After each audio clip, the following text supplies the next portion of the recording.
I was standing in a fish shop. I'd an hour or two to wait, for the gentleman that kept the shop was filleting a skate. So I sang a little chorus for to pass the time away, and a big fat oyster growled at me and jumped out of its tray. It bit a lobster's leg off.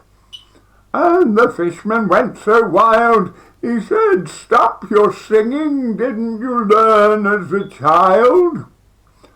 That a noise, an oyster, but a noisy noise, an oyster more. When the west winds whistle through the whiskers of a shrimp, the poor old oyster feels a trifle limp. He'll murder mussels if the seaweed rustles, or a cockle croaks a chorus from the shore. For a noise, an oyster, but a noisy noise, an oyster more." I was cross with that young oyster, very cross indeed. So when his shell was open, being of the bulldog breed, I scooped him out and swallowed him and said, "Now there, old thing, that'll stop you biting lobsters because I care to sing." But when in my interior he starts to loop the loop, I shouted to a man nearby, "Don't gargle with your soup. For a noise, an oyster, but a noisy noise, an oyster more. When the west winds whistle through the whiskers of a shrimp, the poor old oyster feels a trifle limp.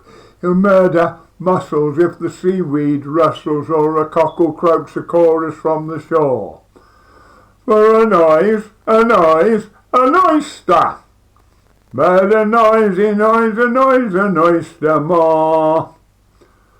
I was back on a British warship back in 1917, and our gallant friends beneath us saw a great big submarine. The captain said, "Now get your bombs and drop them fore and aft."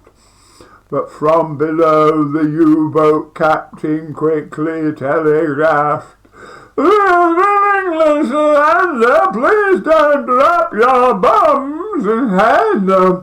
They make such an awful noise, and we're on the oyster bed."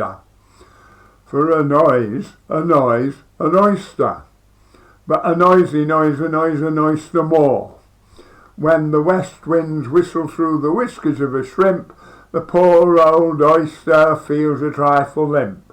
He'll murder mussels if the seaweed rustles, or a cockle croaks a chorus from the shore. For a noise, an oyster, but a noisy noise, an oyster more.